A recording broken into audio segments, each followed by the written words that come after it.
Annenberg Media.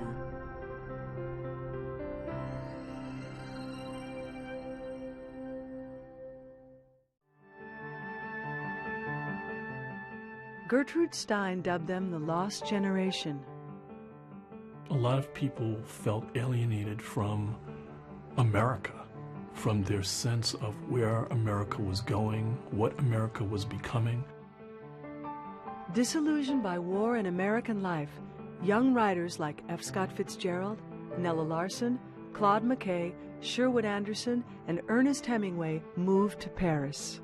Paris was the place that suited those of us that were to create the 20th century art and literature. Together they would change the face of American literature.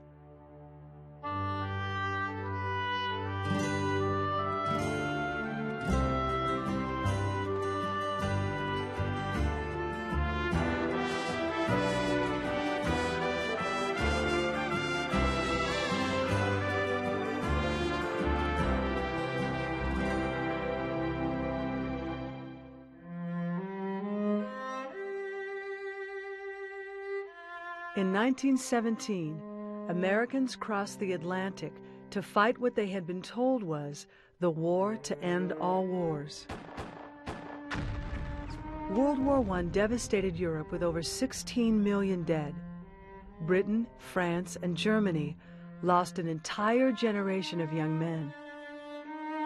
It was a horrible war with the trench warfare, the gas, these really devastating weapons that were brand new, that people had never seen before this war. The American writer F. Scott Fitzgerald described the carnage in his novel, Tender is the Night. This land cost 20 lives afoot that summer. See that little stream? We could walk to it in 2 minutes. It took the British a month to walk it. A whole empire walking very slowly, dying in front and pushing forward behind. And another empire walked very slowly backward, a few inches a day, leaving the dead like a million bloody rugs. America suffered fewer casualties than her European allies, but the effects of the war left deep scars. All war is awful. But World War I was a really awful war. Soldiers living in the mud and living in the muck, in this trench warfare where they might move 1 inch here and 1 inch there, and a sense of the political and military leadership being corrupt and ignorant of the suffering of soldiers. So writers, Stein, Hemingway, to a degree Fitzgerald, came out of World War I disillusioned. World War I had a very dramatic impact on cultural life and intellectual life in the United States. It took America out of itself and forced Americans to really look back to Europe, not as just their former home, but as a place that they needed to continue to have contact with. But from the post-war melancholy sprung the exuberance of the Jazz Age. Disillusioned by war and alienated by American life, a lost generation of authors found themselves in Paris. They forged a fierce new experimental style, focusing on the interior lives of their characters. At their forefront, Gertrude Stein, Ernest Hemingway, and F. Scott Fitzgerald, 3 Americans who answered the siren call of Paris. The war to end all wars is over. The straitjacket that has held the continent for 4 long, tragic years is loosened, and Paris, the heart of the continent, lets herself go. For a millennium, it had been an intellectual center. There was a tradition of intellectual creativity and artistic creativity. So if you walk the streets of Paris, this tradition of creativity is just bubbling all around you. 250,000 Americans arrive in 1 year. 2 out of every 100 are millionaires. 28 are school teachers. Many, according to Scott Fitzgerald, are goats and Neanderthals. Writers felt free to write about America in Paris. Black Americans such as Langston Hughes, Richard Wright, and James Baldwin would all find acceptance there. As a lesbian, author Gertrude Stein agreed. America is my country, and Paris is my hometown, and it is as it has come to be. After all, anybody is as their land and air is. It is that which makes them, and the arts they make, and the work they do, and the way they eat, and the way they drink, and the way they learn, and everything. Gertrude Stein was the grande dame of American expatriates in Paris, and as she broke down literary conventions, she gathered famous artists and writers around her in a vibrant community.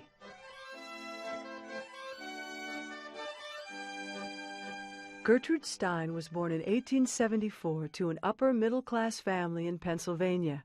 As a child, she lived in Vienna, Paris, and finally, Oakland, California.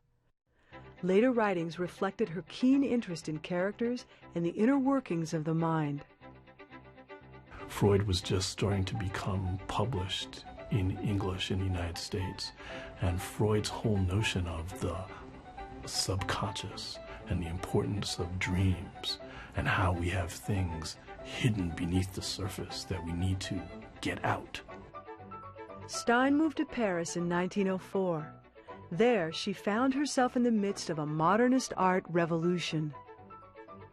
Everyone thought this way. What can I do that's different in music, in painting, in literature, that the world has never seen before?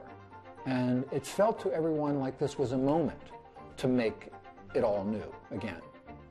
So that's modernism, internationalism and newness. The artists and the writers were talking to each other. And so you can't say that the artists influenced the writers or the writers influenced the artists and the painters. They were all in it together. It was a big, wonderful cauldron of creativity. Some people have said that Paris had the greatest concentration of artists at any point in the 20th century. And almost anyone who was anyone made his or her way to Gertrude Stein's apartment. And so she was sort of the hub of everything. The young writer, Ernest Hemingway, was one of many drawn to Stein's salons at 27 Rue des Fleurs. We loved the big studio with the great paintings.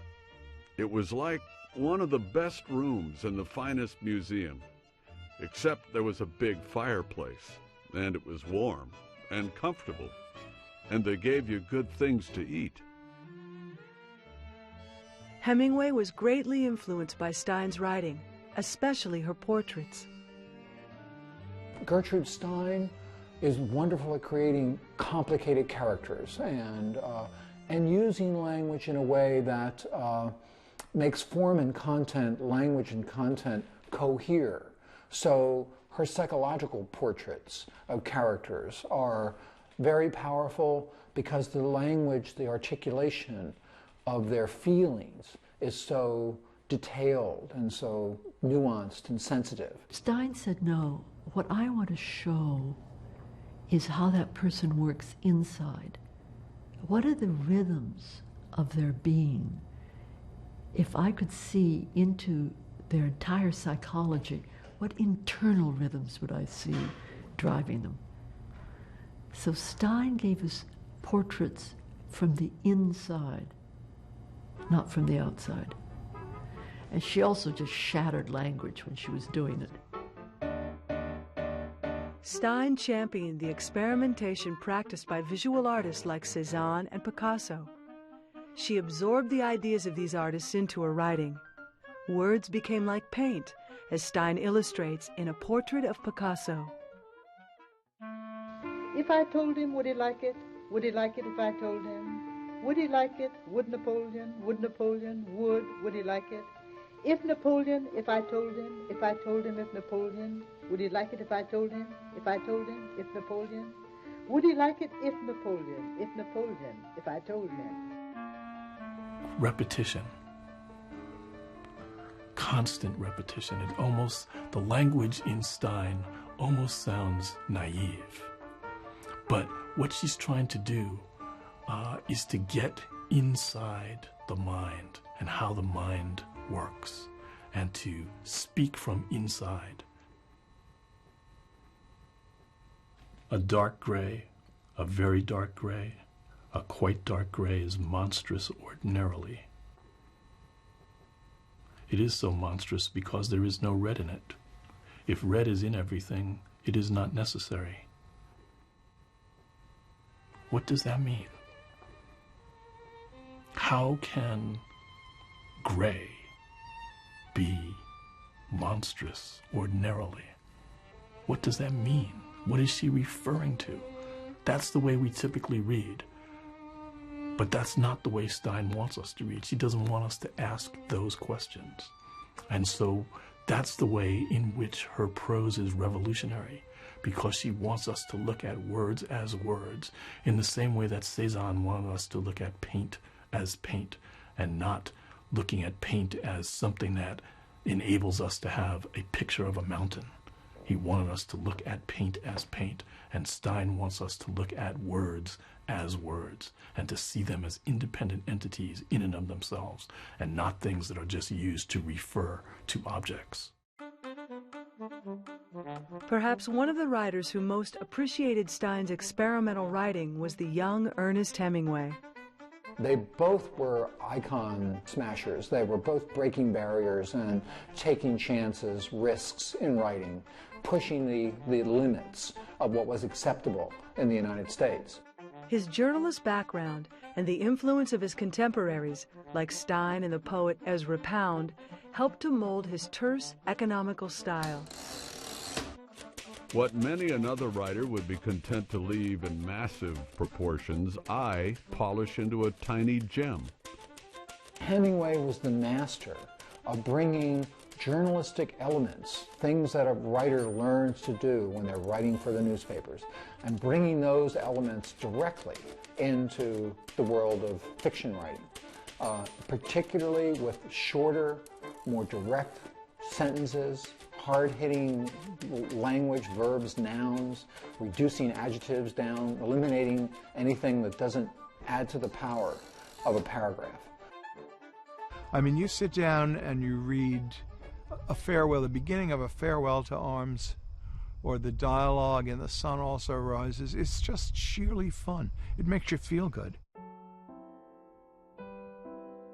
Closely based on Hemingway's own wartime experience, A Farewell to Arms helped establish him as a writer of extraordinary freshness and power. I had seen nothing sacred, and the things that were glorious had no glory. And the sacrifices were like the stockyards at Chicago, if nothing was done with the meat except to bury it. There were many words that you could not stand to hear. There's one famous passage in it where his character says, to paraphrase it, we became disgusted with words like heroism, sacrifice, courage, and the expression in vain. His character, of course, leaves the war, deserts the army, and this is all in keeping with the disillusionment in Europe with the First World War. Ernest Hemingway was born in 1899 and raised in a religious family in Oak Park, Illinois. His mother gave him an appreciation for the arts. His father encouraged him to be a hunter and outdoorsman. When America entered the war in 1917, Hemingway was too young to enlist. He worked briefly as a journalist before volunteering with the Red Cross in Italy. He drove an ambulance, and legend tells he was wounded carrying a soldier to safety. When Hemingway returned to the Midwest, the disillusionment of the war followed him home. And so Hemingway had problems with his parents, who kicked him out of the house because he didn't have a job and didn't know what he wanted to do. And so they said, get lost until you figure out who you are. And so Hemingway's response to that is, what am I doing here? Who am I? Maybe I need to go someplace else. And so Hemingway decided to go back to Paris and to try to make it as a writer. He was very talented, but he was also very lucky because he was in the right place at the right time. Between wars and books, Ernest Hemingway pursued activities that made him feel alive. He ran with the bulls in Spain, fished for marlin off the Cuban coast, and hunted big game in Africa. I think that things like bullfighting, big game hunting, fishing, those became forms of ritual to deal with death. So that when he's in Spain watching bullfighters do their thing, here is a moment where death is confronted and death is dealt with in a ritualized fashion, and it helps him to overcome kind of the fear of death.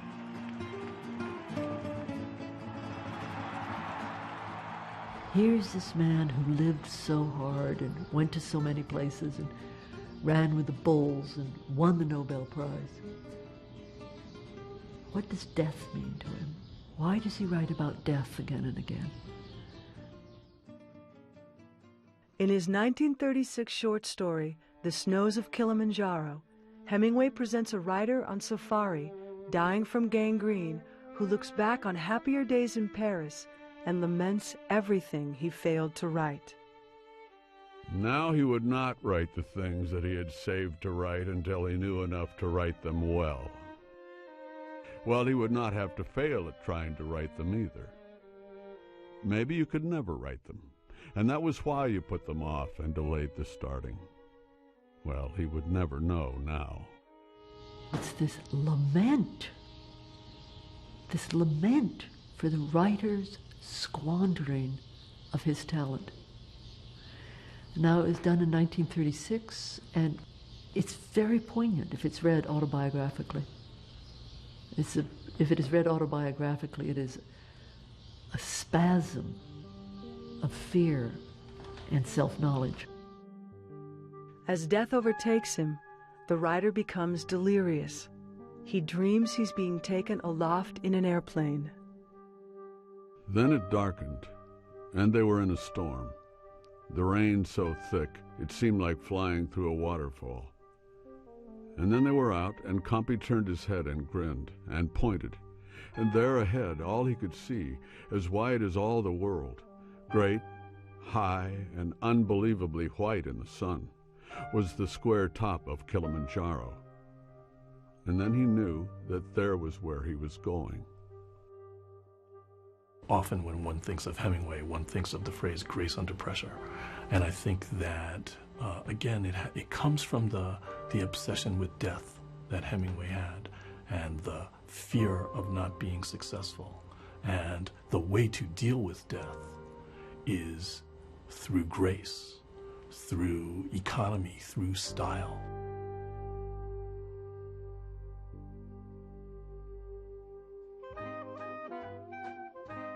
Ernest Hemingway's great friend and rival was F. Scott Fitzgerald. Hemingway said Fitzgerald's talent was as natural as the pattern that was made by the dust on butterflies' wings. Theirs was a contestuous relationship. Both men were highly devoted to their craft, and both were highly competitive. Fitzgerald very much appreciated the terse, hard-hitting prose style, the short sentences, short paragraphs of Hemingway, the clarity of expression of feeling in the dialogue in Hemingway's works. These were qualities which were really new with Hemingway, and they weren't quite the same in Fitzgerald's writing.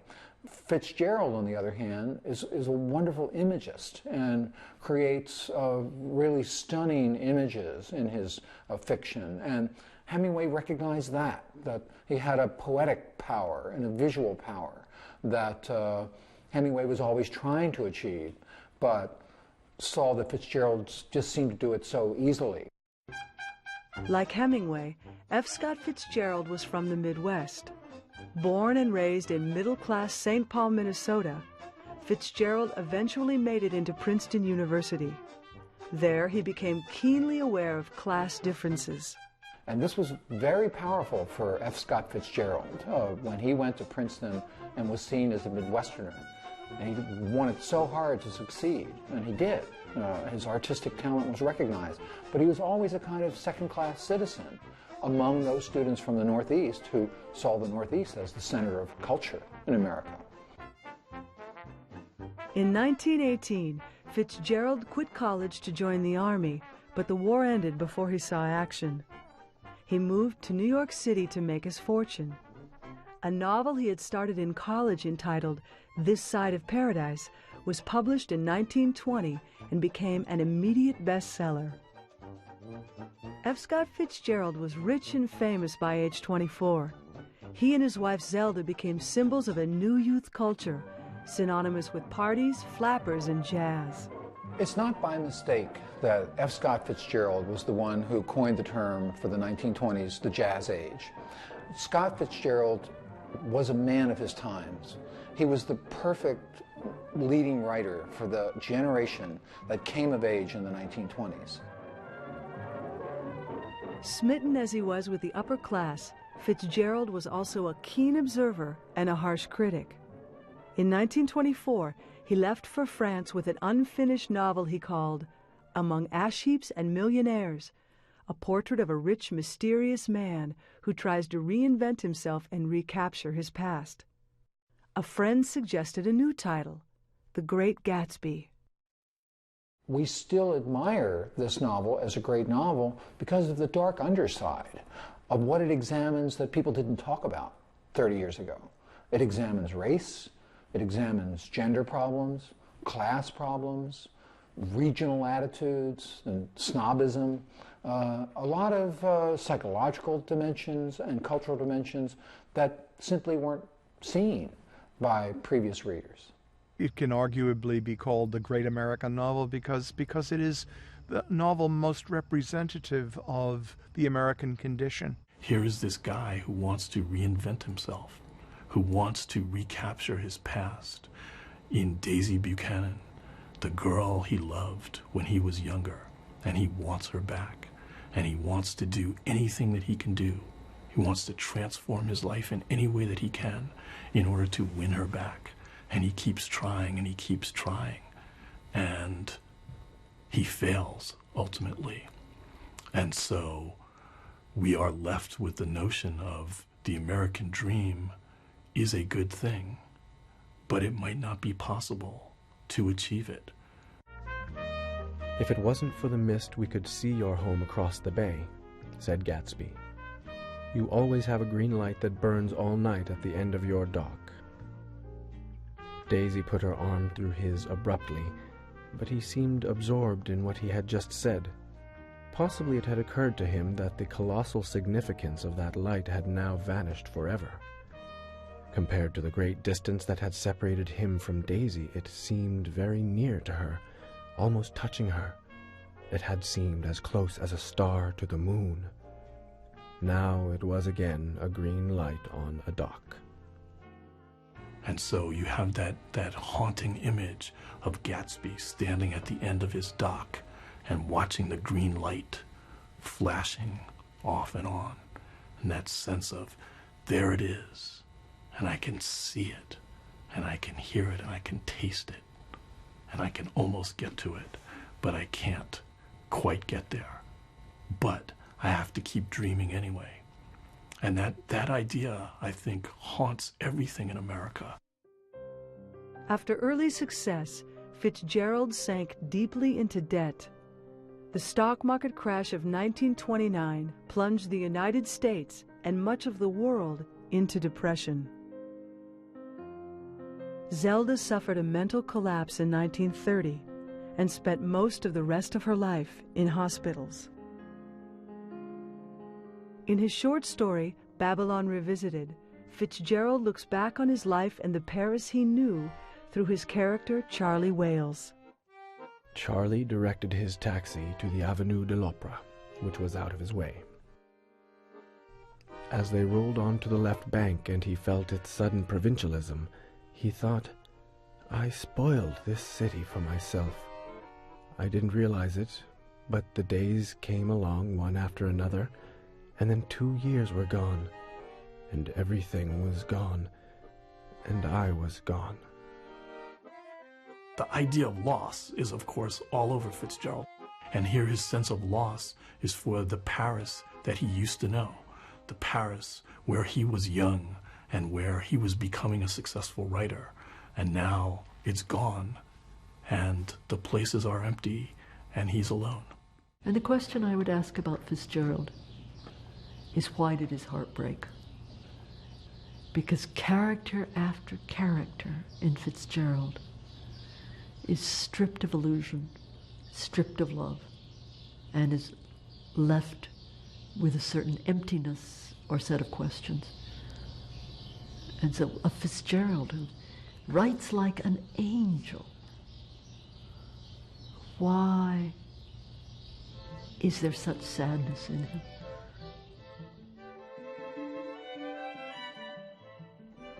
One of the fundamental issues of being American is always asking the question, who am I? Who can I be? And so we are presented with characters who are constantly struggling to figure out who they are, where they fit in, how and why they fit in, or why they don't fit in. The mystique of the American expatriates, Hemingway, Fitzgerald, and Stein, continues to fascinate us. They found that distance gave them new insights into the American character, and their work continues to inspire new generations of writers.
Annenberg Media.